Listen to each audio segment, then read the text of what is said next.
Hi there, my name is Roger Williams, and we're going to go over some informatics visualizations, cheminformatics and pharmacy informatics. This is for the iConnecto deep dive for gold standard Elsevier.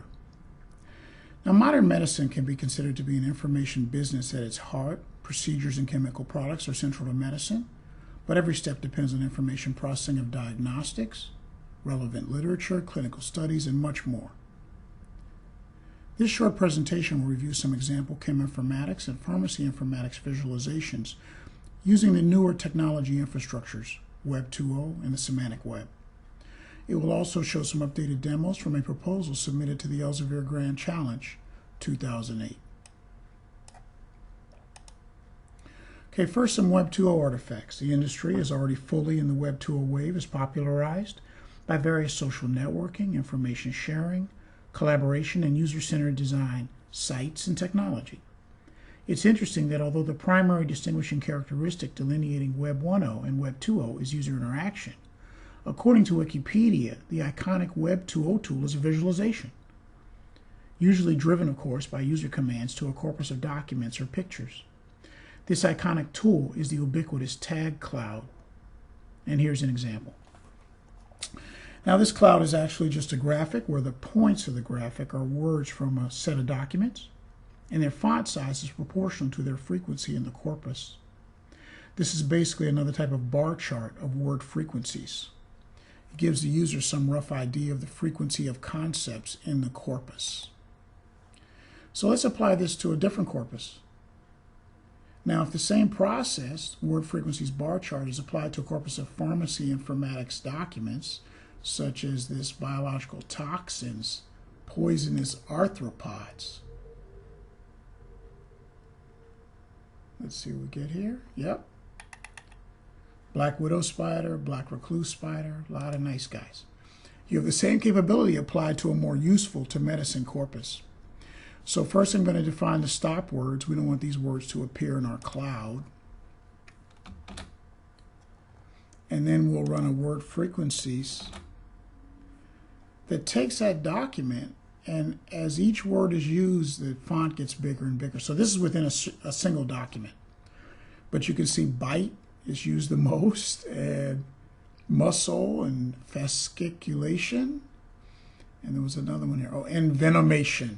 Very, I'm sure, intense words when you're bitten by one of those nice guys. So let's talk about Web 3.0, artifacts of Web 3.0. This term is significantly less well defined, but most people agree that one component of this is the so-called semantic web, where metadata is ubiquitous, making possible computation of huge volumes of data being collected and stored. These computations should enable actionable conclusions to be drawn from the data. A very simple example is that today you cannot Google this following question. How many cortisone bottles were shipped on the same days in 2008 as it rained in Columbus, Ohio?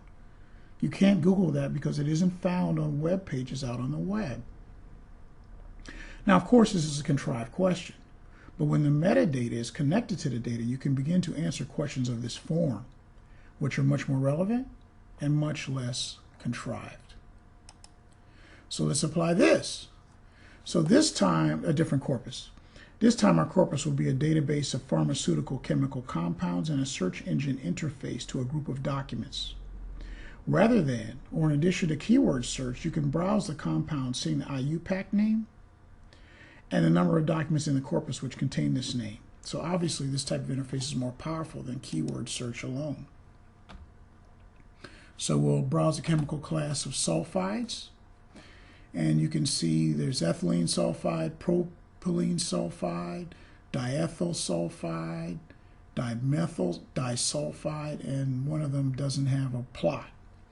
And just to show you that this is live, I'll go to a different class of chemicals, esters, I think, right?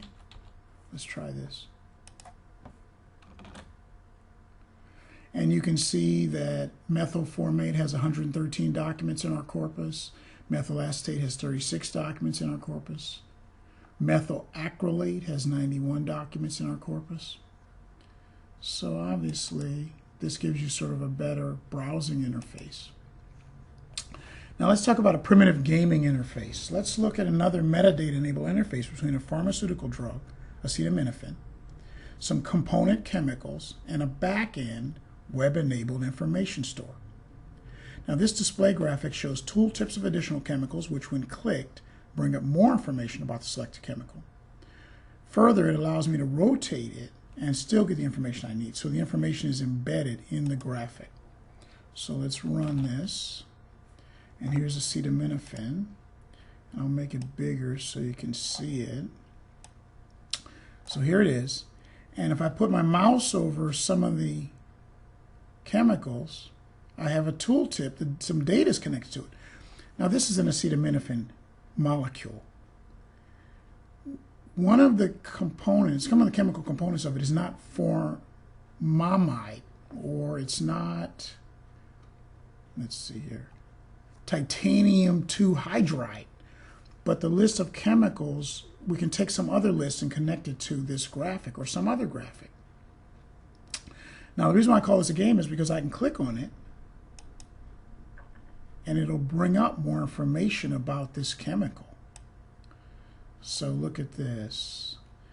We're going out here to get a whole bunch of information: molecular weight, the density, the CAS number, the pub chem ID, the auto ignition point, the NFPA label. So you can see there's a lot of data behind this. Now another reason why I call this a game is that I can actually rotate this and the tooltips are still valid. Propylene, isotactic, metaboric acid. So I can still click on this. So you can see this is kind of like a game type interface. Obviously very powerful. Now, a drug interaction graph. There's plenty of news about medical mistakes around drug interactions. Here's a graph between Prevacid, oxycodone, and Lipitor. Another contrived example. I would hope no one would take all of those. And this shows the common interaction drugs. So it's obviously got very small font. There's a lot of data here, so I'll open this up so you can see it more clearly. Look at this. This is really cool. So oxycodone has its own set of things, centraline, that it's interacting with. But if we look at this graph, let's make it even bigger. I got to fix the font sizes. I think atorvastatin is Lipitor and lansoprazole is Prevacid. So it has 3 drugs that are common. So this gives a little bit more information about the interacting drugs between Prevacid, oxycodone, and Lipitor. Okay, so what have we covered?